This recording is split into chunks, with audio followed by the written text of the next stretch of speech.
Yo, what's going on? It's your main man, Rick the Dawn, and the internet streets is definitely buzzing. It's the weekend. We got to have some conversations. We got to talk, y'all. In this episode, we'll be talking about relationships and why people cheat. We'll be talking about Robin Roberts and her wife living separately.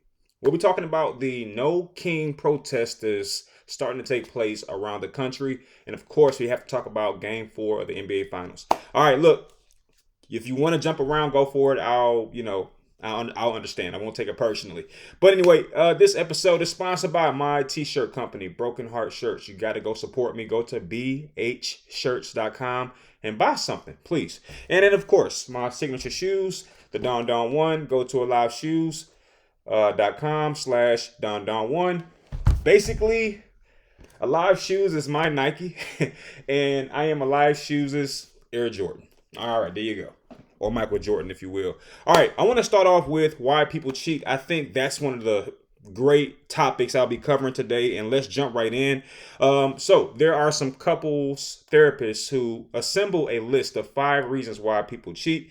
And, as a married man myself, my marriage got pretty bad maybe a couple years ago, and we did go to therapy. And let me tell you right now, therapy is one of the most underrated things that I did not know existed, because I was someone who was vehemently against therapy of any type. And then my wife tried to ask me, hey, maybe you should go to, get counseling and stuff like that by myself. Listen, women, guys, ladies, husbands, wives, don't ever let your partner convince you that you're the only person that needs work. Don't ever let your partner convince you that you're the one that needs the therapy or the counseling or whatever. No. Anytime a marriage or a relationship is struggling, it's because of both people. It's just one person has a little bit of a harder time realizing it. So therapy had a big impact on saving my marriage. And that's why I was so drawn to this article. I want to go ahead and start off. The very first reason that they noted was to boost their ego. In general, people who struggle with low self-esteem or didn't grow up feeling emotionally secure end up craving external validation and reassurance from others. That's the worst kind of partner to be with.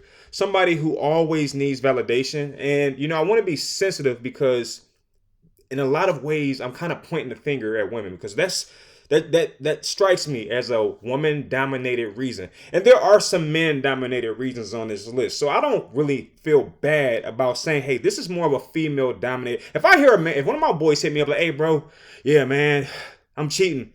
Hey, man, what's going on, bro? Why you cheating? I'm not getting enough validation. I'm like, bro. I'm gonna say, really? You're not getting validation? Bro, you need to tuck your, I don't know, man. Tuck your panties. Oh, that's kind of weak to me. That's weak sauce. So yeah, but that is a reason. And this is why you really have to be aware of your partner who you're married to. And I've been taught some things. I've learned through the years that you have to give your woman just endless compliments, and you'll be surprised that they'll still want them. Like I've been with my wife for 13 years, and sometimes I'll tell her she's beautiful, and her face will light up like she's never heard before. And I said to myself, wow, she really needed that. And I can also tell if I don't say it enough, I'll see her start to wear certain things. I'm like, here we go. She looking forward for, like, if I don't, and I just shrug, I can't, look, go ahead, go, just do your thing. All right. Cause I don't have time. It's like, if you need it that bad, then you're going to get it anyway. And, it just sucks, because a lot of times this stems from neglect when that person is a child, whether it be their mother or their father, or somebody didn't give them enough reassurance, did not tell them they were beautiful enough that they can basically go a couple of days without validation. And this is why I tell my daughter every day, like, you're beautiful. I call her princess. I feed into that. She thinks she's a princess already, but I go and buy her dresses. I buy her purses, and I just shower her with love and assurance. That way, it's already there. It's built in. And when she gets older, she won't necessarily need it from her husband every day. Goodness gracious. All right, the next reason is no or boring sex. According to this study, some people cheat because the sex isn't what it used to be. And to an extent, intimacy issues like mismatched libidos or differences in preferences can create tension and distance in a relationship. This is an interesting one. This is definitely a male-dominated reason. Like, no sex or routine or rhythmic sex can be a problem. I don't know why I'm airing everybody laundry out today. I got a homeboy and he's been married somewhere north of like 16 years. And look, his partner is just not giving out. And I'm not gonna say his name, obviously. I got you, bro. But no, and the reason I'm using his story is because it's not just his story. This is a story that a lot of men encounter and struggle with. The wife, they start to have certain ailments, menopause comes about, and they just can't perform the way they used to, especially if you're with somebody for decades. That can be a problem. It can also happen in reverse. I've heard of some women kind of venturing out because their husband, they're having ED and stuff like that. So it's a thing. This is definitely a thing. It's not male exclusive, but it's male dominant. So that's definitely one. I'll put it like this. When it comes to sexual relations, I do think that, as husband and wife, you owe it to each other to engage sexually. I've heard of one person, he hadn't had sex, but only twice in the year. I'm talking about this year here. He's only had sex 2 times the entire year. And you don't know what today's date is. It's like, June 13th or something like that. So in 6 months, he's only had sex twice. That's not acceptable. That's unacceptable. And you can't blame a person for cheating if that's what you do. Do I condone it? Of course not. I don't think you should ever cheat. I think communication is exactly what the doctor ordered. In fact, and I'm airing myself out. I just told you I had, marital issues, 2 years ago. So I'm airing myself out. This is going to be a space of truth. No judgments here. And the thing about it is, therapy and communication turned out to be the secret recipe to fix everything. She had problems that I didn't know she had. I had issues with her that she didn't know I had with her. And once we got into a setting where we can talk about those things with a third party, someone who wasn't trying to win the argument, because that's what was always happening. When we have conversations together, I was trying to win an argument, or she was trying to win the argument. But when we got into therapy, it wasn't about who won, it was about both of us being heard. And that changed everything. But yeah, sex is a big deal. And I would argue, what is a healthy amount of sex to have? At least once a week. I think once you get into the space of your marriage where you're not having sex at least once a week, you're on the trajectory towards divorce, probably. I just think sex is important. And people say intimacy.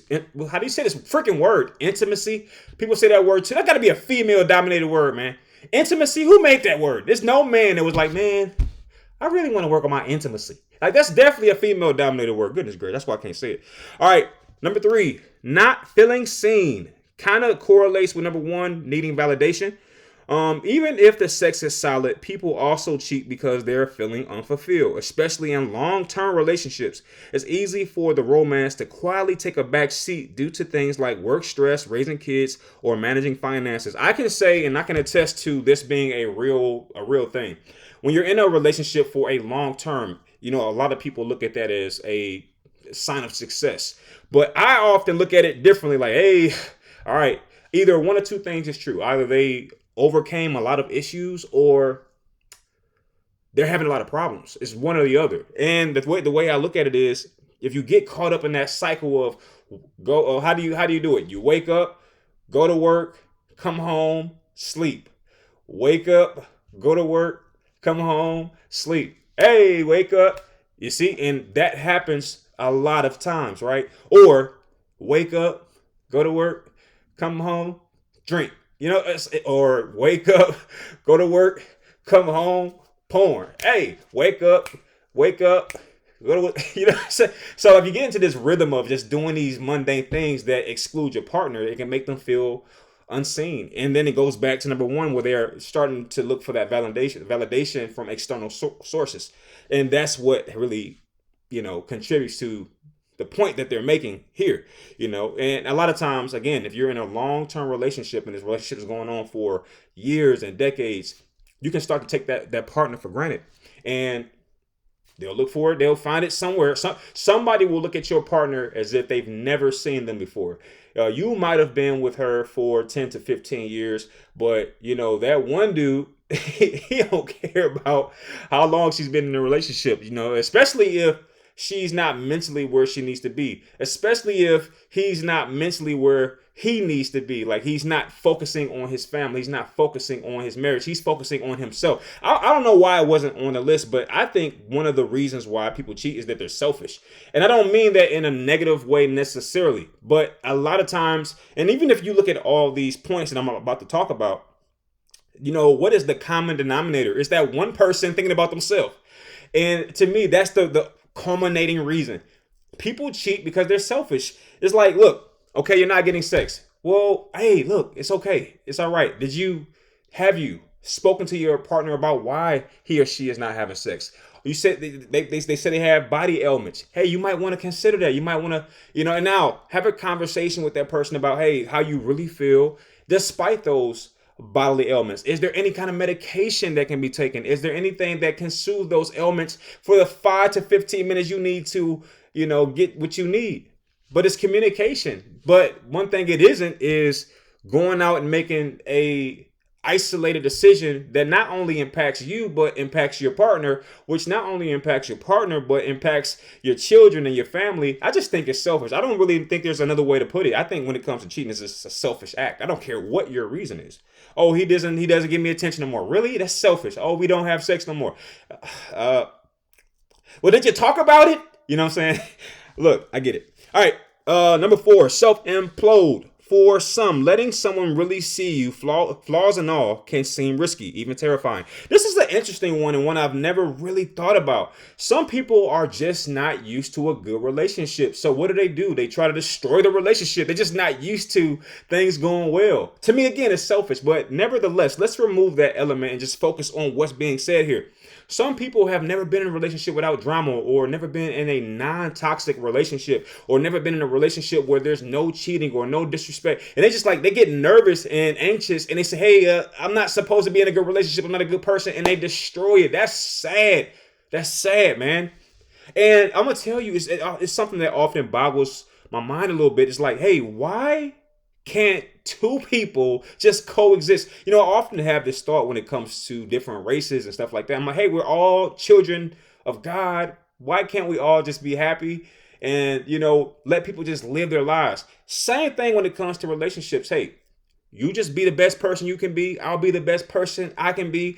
We'll give each other some grace. We realize that we're both married to imperfect people.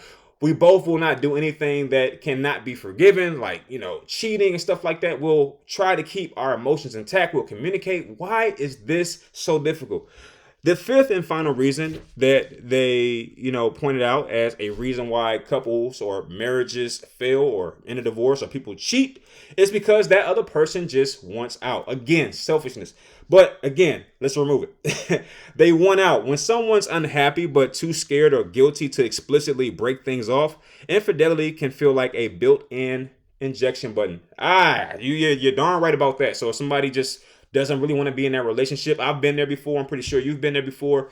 You're in a relationship with somebody and you just really want to be out the relationship. So, look, I don't have the courage to just tell this person I'm not interested anymore. So I'll cheat. And one of two things will happen. Either they'll find out and we'll break up, or they'll never find out and I'll just be happy and I'll get to have my cake and eat it too.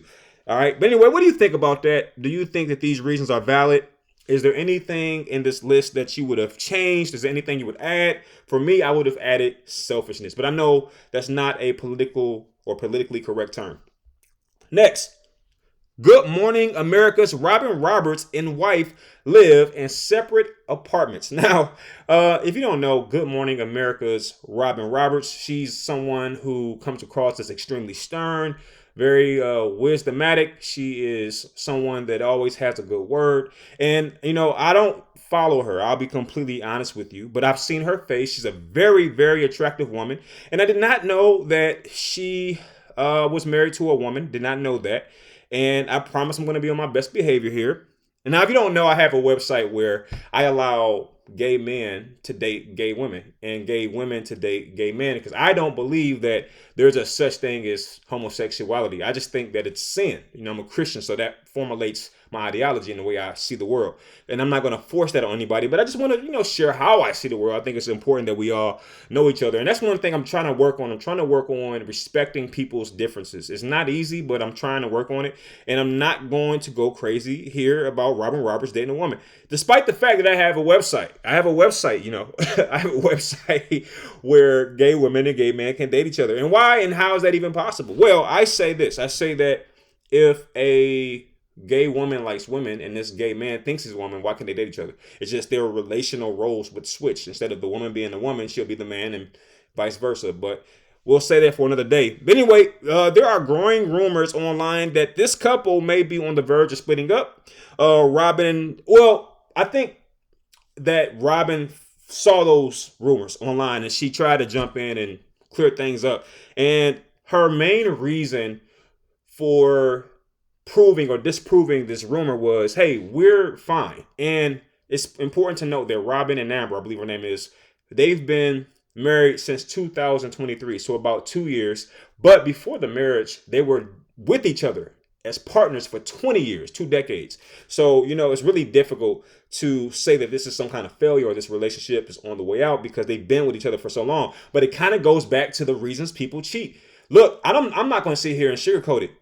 The minute you and your partner don't live in the same living quarters or the same house or the same apartment, the relationship is over regardless. I had someone come to me last week, beautiful young lady, right? And she was like, yo, Rick, I just want to know what you think about this.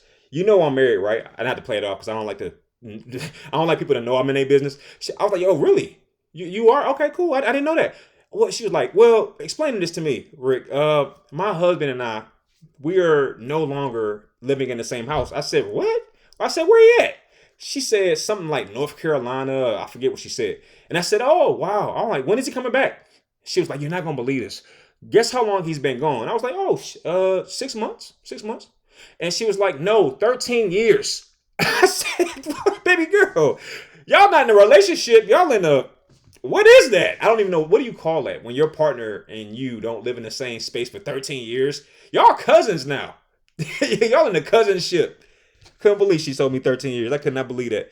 But anyway, listen, Robin and Amber tied the knot in 2023 and have been together for 2 decades. And Robin did try to defend her and her marriage. And she essentially said that, look, we don't necessarily want to follow the systematic way that the world says marriage is supposed to be. Man and woman, and they live in the same house and they have children. Essentially what she's saying is we want to do things our way, what works for us. And what works for us, according to Robin Roberts, is that they live in separate spaces. And she also alludes to them living in separate spaces as something that actually helps their marriage because they're not around each other all the time. And it allows each other to breathe and allows each other to form and formulate their own identities. And, I'm going to actually take a moment to agree with Robin Roberts there. Look, I talked about my marriage and, when it was in trouble. And I think one of the contributing factors was me always trying to appease my wife. That was an issue. I was always like, is she happy? Is she not happy? Am I doing everything that she wants me to do? It just felt like that. And this version of me wish I could tell that version of me, hey, man, look, you can't be responsible for somebody's happiness. Happiness comes from within. If a person's not happy, it's because they're not happy. And there's nothing you can do to make them happy. So don't try. Instead, focus on yourself. Focus on your own, hobbies and things that you need to do. I'm not saying isolate your partner, but don't isolate yourself because you can't please anybody if you're not happy. You understand what I'm saying? So one of the biggest things that I learned since that period was to give my wife space. And by giving her space, I'm really giving myself space. All right. I can say it 100 different ways. Yes. Give your wife space. Or how about this? Find something else to do that doesn't involve your wife and allow her to just be. And, she's had problems with this new approach. It's like There's times when I'm just busy, I'm working, I'm promoting my shoe, I'm promoting my clothing line, or I'm creating content, or I'm doing something that doesn't involve her, and it sometimes makes her feel insecure, like it makes her feel some kind of way. One of the best things I can tell anybody that's in a relationship like this, go start going to the gym at least 3 times, 4 times, 5 times a week. Go to the gym. And, for a partner that's struggling with their own, stuff, that can be a problem. They'll feel like, hey, it's like separation anxiety. Some people have that where if they're not around their partner, they just feel alone. And again, it stems from some things from childhood, but you have to still do it.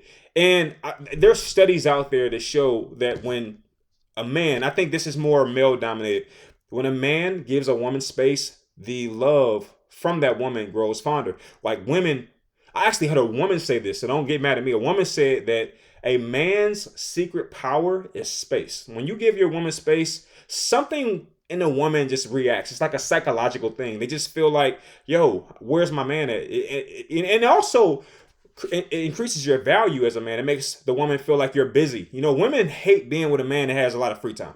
All right, I've heard that through several sources. So when you're doing your own thing, and you're giving them space, and you're not calling them every 5 minutes, and you're not texting them every 20 times, they feel like and realize like, hey, you're doing something. At least you should be, right? So when Robin Roberts says that the space is actually helping their marriage, it doesn't surprise me that this is helping, especially considering that it's 2 women. But yeah, that's the thing, man. That's the thing. All right, next we're going to talk about Trump. So there are some anti-Trump No King protests underway, and I'm so glad this is happening because Trump is doing some things that are starting to blur the lines for me. I'm an avid supporter, or I'm not even a supporter of Trump. I'm not going to go that far. I think that's BS. I don't want to BS you, and it's not any reason to lie to. There's no reason to lie to you. You're not you're somebody that I got to lie to. No, I'm not a supporter of Trump, but I admire Trump. That might be worse, actually. And what I mean by that is just Trump is someone who's very audacious. He doesn't necessarily bend to the rule of popular opinion or to the pressures of people. And I love people like that. People who just do their thing fearlessly. I love people like that. That's why I love Dr. King. He was fearless. He didn't let the fact that people told him he couldn't do something, or racist individuals, fascist individuals trying to force him off course. No, he said, I'm on course. I'm doing something. I have something in me that I have to express to the world. I'm going to do it. I love people like that. And to me, Trump is a person like that. He just marches to the beat of his own drum. But there's some things he's done lately that I'm just like, man, what the hell are you doing, man? I said it before. I'm like, bro, you are straight up giving little dick energy, bro. Like straight up. You're giving little penis energy, bro. Like, dog, there needs to be like, I don't know, parameters in place to make sure we don't get this again. He's just doing things that, to me, suggest has some extremely large insecurity issues somewhere. And I'm gonna keep on doing it. I blame Melania because men are very simple. When they start acting crazy and start going off and starting wars, it's one reason why they're doing that. There's only one reason. Can you figure it out? It's a 3-letter word. I'm trying to watch my language because I know sometimes people listen to my content via my podcast and they're in the car with the kids. So my fault, y'all. Dang, my fault. But no, I only curse about 8 times a year. So you just heard one right there. But no, listen. That's what it is. And there's some anti-Trump No King protests going on. There are coordinated protests which are underway from Florida as far as California. Of course, DC is getting some of that. And turns out millions of people are actually lining up for this. Some protests took on a more festive atmosphere, they're more happy and kind of like, yeah, we know it. While others were more tense, as you can imagine. There's a couple of them taking place near, Mar-a-Lago, his little state out there. And of course, they were met with opposition, MAGA supporters. There's another group that was met by the good old boys. The Proud Boys. Proud Boys, that's the thing. And National Guard members lined up in front of federal buildings. This is still a thing happening in LA as the protests continue to go forth. And, the people in LA are noticeably upset about the National Guard being there, including the Marines. And they're chanting things like, get out of LA. But I want to just say this real quick. You cannot blame the National Guard.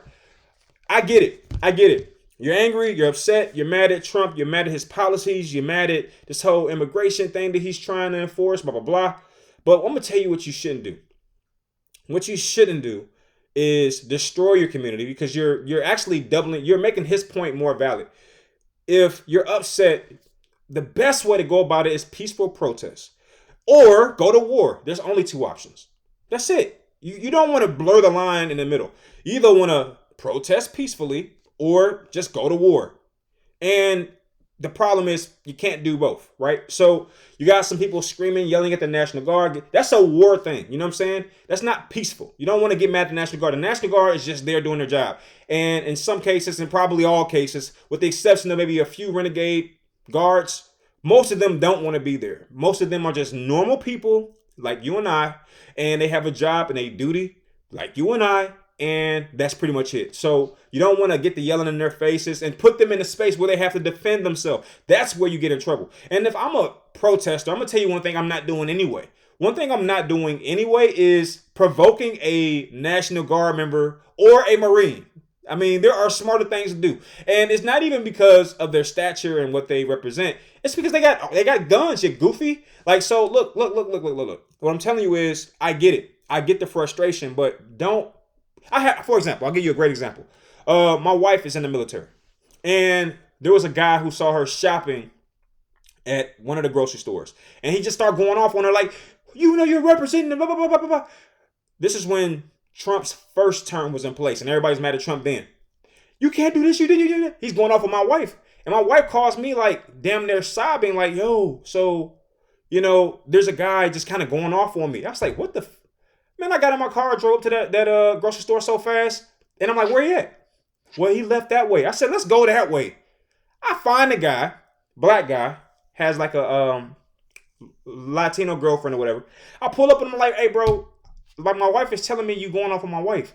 No, so I'm just saying that, you know, as people, I'm like, hey, man, this is my wife, bro. I don't know what the hell you talking about or what you tripping about, but don't ever talk to my wife that way. You know what I'm saying? And that's my point. It's like these people are just doing their job, right? They're not they're not representations of Donald Trump. It's unfortunate that we have a president, and like I said, I admire him, but I'm never going to allow myself to be censored, ever. I don't care what happens, what the penalty is. But the point is, I admire Donald Trump, but we should never, as Americans, and this is BS, all right, but I'm going to say it anyway. As Americans, we should never, ever be represented by a businessman. You know what I'm saying? That's just a bad representation. We need to be represented by a person of the people. When is the last time we've been represented as Americans with a president who put the people first? When is the last time that's happened? Because I'm going to tell you what's getting in the way of good presidency. Why we don't have a good president. I don't feel like we've ever really had one in a great long time. It's because our presidents are not focused on their real job. You know, their real job is the people. All right, being a liaison between the laws and the people and bringing all these different parts of government together and being the spokesman, blah, blah, blah. But when you have a guy with an ego the size of a freaking mountain and Donald Trump trying to lead people while at the same time putting his own self-interest in the way, it just creates problems. And I don't think people need to worry about Donald Trump trying to be a king. I'm not sure that's the right term. He's trying to be a Putin. You know what I mean? He's definitely looked at the playbook of Putin. He's trying to implement that stuff here, and it's just like, it's not going to work, man. Look, these American people are not going for Putin's implementation. All right, his government tactics. It's not going to work. It's just not going to work. And you know, I am hoping that this thing ends well. I'll put it that way. And there was a crazy story out there, and this is what I mean by go to war. A gentleman by the name of Edward Miranda, 28 years old, allegedly, is it alleged? I think this is pretty much a fact, but nevertheless, it hasn't gone to court yet, I don't think. But anyway, he allegedly threatened to commit a shooting at the Palm Springs No Kings Day rally, police said on social media. All right, Edward Miranda was taken into custody without incident and is expected to be charged with one felony count of criminal threats and a misdemeanor count of threatening to interfere with civil rights. So he was planning on going to war. Man, yeah. And he was arrested. I just hope this gets better. You know, I hope this gets better. And Donald Trump has to do better, man. Like, I understand that and I like Donald Trump. To me, what it is that he's a father, right? And this is what fathers often have to go through. We've been coddled as America or Americans, and he's just old fashioned. And this is something what we're going through doesn't really surprise me. We've had very nice and cuddly presidents. For example, Barack Obama. Who wouldn't want Barack Obama as a dad? Because he's very nice and soft, right? Like I can tell in Barack Obama's household, Michelle was like the authority figure, like the masculine figure, whereas Barack Obama was more of the softer figure. I can just tell. All right, and that showed in his presidency. And while I'm here, hey yo, stop playing with Michelle Obama. I'm so tired of the Michelle Obama disrespect. She is not a man. All right, she's had children. I'm so tired of this crap, man. You know, it's irritating because she's somebody's daughter, and I'm telling you right now, if somebody was disrespecting my daughter like that, like it'd be a problem for me. And not only that, she's beautiful. She's a beautiful woman, and we got to stop that. But anyway, Barack Obama's this soft president, very like, nice and happy and all that. Then who do we get after that? We get Biden. He's like docile and sleek. So he's soft by default. You know what I'm saying? So it's like we had these, I won't say motherly like, but I'll just say soft presidents. And then what was going to happen? Kamala was going to come in and give us a third soft motherly type of president. We've had that for so long that we're just used to, we all had this. You got two parents. It's always that soft parent. You know that most likely a lot of the things that you want to do as a child will go just perfectly through that soft parent. You just know that. Even with me, all right, my father was the soft parent. My mother was the more dominant masculine, if you want to call it that, the masculine parent. It just is what it is. So Kamala just would have been more the same for me. And what's happened is we've got the dominant parent. That's who the president is. He's the father. He's the mother that's dominant, the one who doesn't let you run over them. And that's what people are struggling with. That's what people are struggling with. That's it. I just solved it. And, I know as an American, I'm supposed to sympathize and say, hey, you know what, Donald Trump, let the immigrants stay. I'm not necessarily there. I'm going to tell you where I am. I am on the side of what the laws say. That's where I am, which means if you're in the country illegally, there's a problem. I'm not saying a problem that warrants the National Guard. I'm saying that there's a problem, that there are some steps that were missed and you need to go back to start and do it correctly. That's where I am. And I know somebody's upset with me, so let me clarify. Listen, if you come downstairs in your house and there's let's go with a family of 4 in your living room. The father and the mother are in the kitchen making breakfast, and you don't know who these people are. What are you doing? You're going to say, hey, okay, well, go ahead and stay. Me and my family will go right back upstairs. You know what you're going to do? You're going to say, wait, there's some steps missing. Why are you in my house? That's number 1. Number 2, you're going to probably say, go get the gun. You're going to probably kill the people. And then you're going to say, call the police. That's exactly what Donald Trump just did. All right, there were some people in the country illegally, which is his house. He's the president. He actually has that authority. Some people in his house, and what is he doing? He's calling people to remove them. Because you would have did the same thing. You would have said, hey, and what if they would have said, well, we're just trying to be here because there's no, safety where we're from. You would have said, hey, you should have knocked at my door. And then from there, we could have proceeded. That's all. And now if Donald Trump was more diplomatic and he had a better publicist, he would have just said, hey, look, I'm not here to be your enemy, but there are rules. This is why I'm going to be the president one day, because I know how to do it. I know how to blend the Donald Trump and the Obama and make a happy world. You know what I'm saying? Listen, it's not about the National Guard. It's not about hurting. I'm about to run for president. Damn it, I hear myself. Listen, it's not about politics. It's not about the National Guard. It's about order. It's about rules. It's about laws.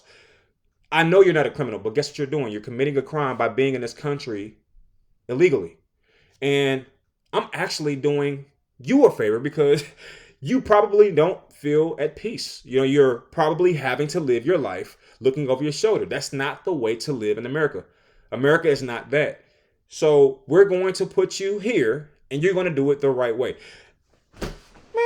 Please. Hey, man, I'm on my way. Hey, I'll give it about 20 years. I'll give it 20 years. All right, throw a like on this video because the more famous I get, the more likely I can actually become the president. Because I don't know no other way. But yeah, so I think that's what it is, man. I just think Trump needs to, and I don't even know why I'm about to say it because it's not going to work. He needs to soften his approach, but it's not. That's not him. That's not his personality. It just isn't. And then he's offering, and that's the thing too. He's trying to merchandise and brand himself using his platform. I'm like, no, that's not how.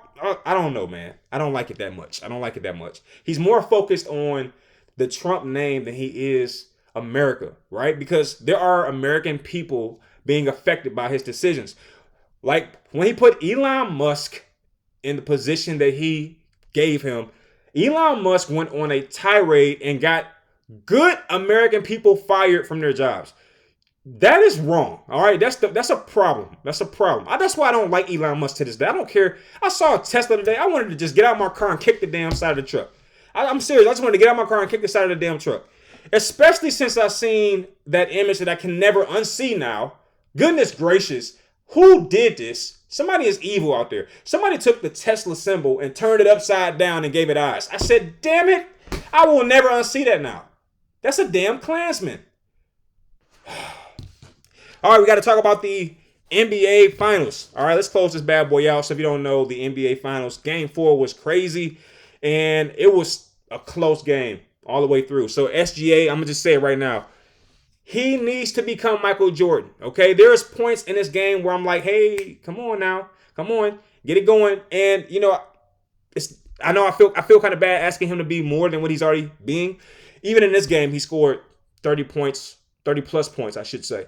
And but still, that's not going to be enough to beat this team. The Pacers are something else. They are basically OKC, all right? The mirror image of OKC. I personally think that SGA needs to average about 40 to win this game. There were times in Jordan's playoff career where he had to surpass 30 points. Now, everybody knows that Jordan was penciled in for 30 points a night. But in the playoffs, in the finals, there's times when he's had to eclipse the 30 mark and hit 40, hit 50. Heck, when he went against Bird, when he scored 63.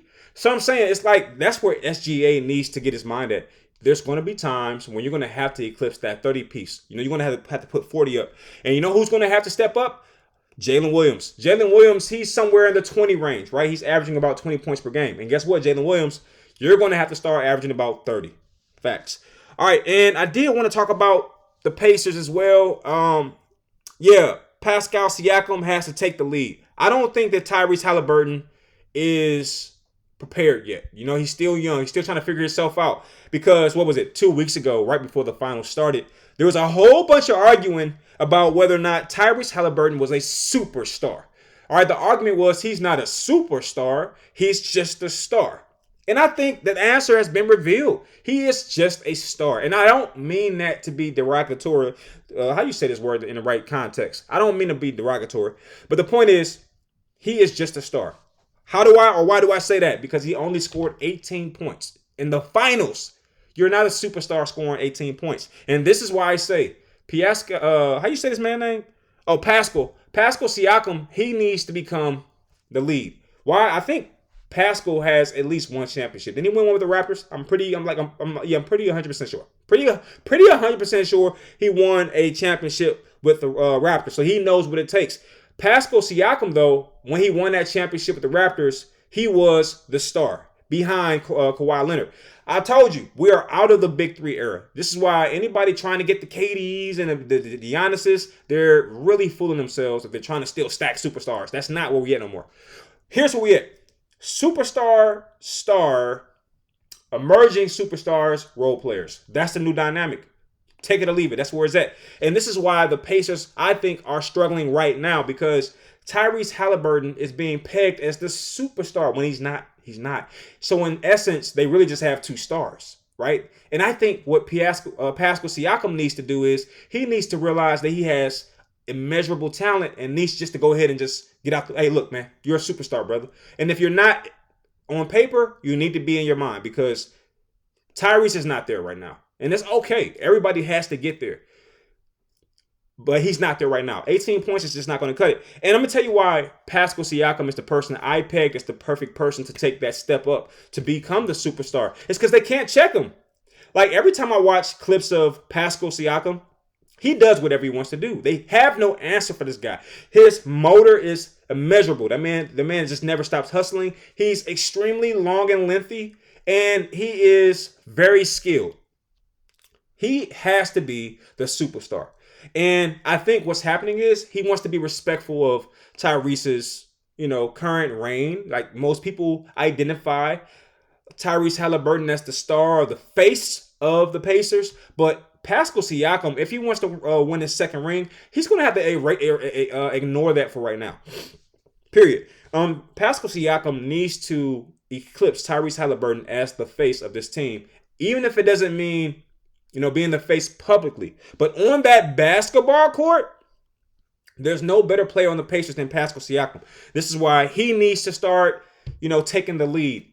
Because Tyrese is not there yet. He's just not. SGA, look, he did a lot of slipping and sliding on the court. And I'm going to be real with you. He needs to get some better shoes. All right, I don't know what shoes he had on. He had some light blue shoes on. SGA, please get some new shoes before you break your ankle. Matter of fact, go ahead and cop the Don 1. Look at these, man. Who don't want these? The Don 1 is the sexiest shoe that you don't know about. All right, the Don, look at that. That shoe is gorgeous, man. I did a great job. I designed these, by the way. I didn't have these designed for me. I designed them because I'm an artist. I designed all my stuff. But this is just one of my favorite designs, man. You can get this right now at aliveshoes.com/DonDown1Jelly. aliveshoes.com/DonDown1Jelly. Look at these, man. Can you imagine? Oh my gosh. I did an amazing job on these. I still say that to this day. But yeah, so a lot of slipping and sliding for SGA. And what happened to Mathurin? Everybody, don't leave yet. I know somebody about to leave. Don't leave yet. We got to talk about Mathurin. Now, last game, Mathurin scored 28 points. And I was expecting a big game from Mathurin this time. You know how many points he scored in this game? 7 points. How in the heck do you do that? How you go from scoring 28 points to only 7? And then, by the way, in crunch time, I'm talking about 23 seconds left in the game, he made some of the worst basketball decisions. I'm talking about Mathurin. All right, he misses 3 of the 4 free throw shots that he's given. In fact, he missed 3 straight. Not only that, he committed 2 very terrible and very bad fouls in the last 23 seconds of the game. I'm talking about these fouls were so bad that the referee granted the person he fouled a free throw and the ball back. And look, I was prepared to call this game rigged.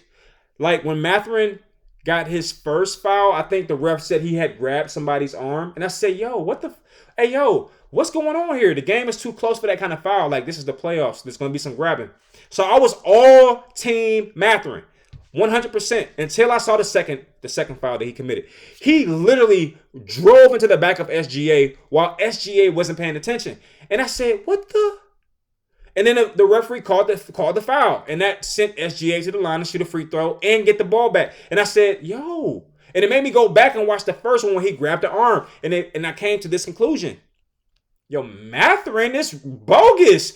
And they need to investigate this guy. I'm talking about the Pacers. Because how do you go from scoring 28 to scoring 7? That's the first thing that's a red flag for me. And then why do you miss 3 straight free throws? That's the second red flag. You can't have 2 red flags in 23 seconds, man. You can't do that, bro. And then the third red flag was the intentional foul where he drops his shoulder into the back of SGA. Everybody know if you breathe on SGA, the referee's gonna call the whistle. So what makes you think you're gonna be able to tackle the kid? Like, he literally tackled SGA. And I said to myself, I'm gonna be transparent because I'm gonna make sure that my platform allows me to do so.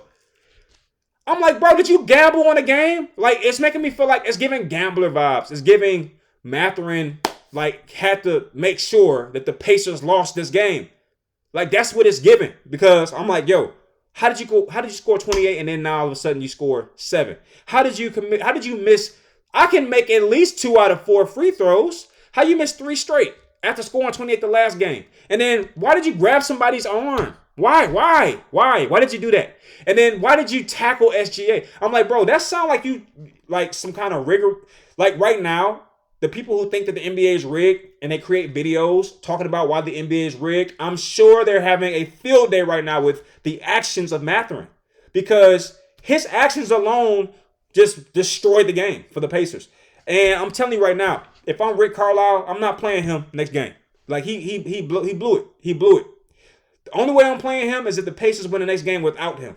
All right, I'll play him in game 6, and he better show up. If not, he ain't playing in game 7.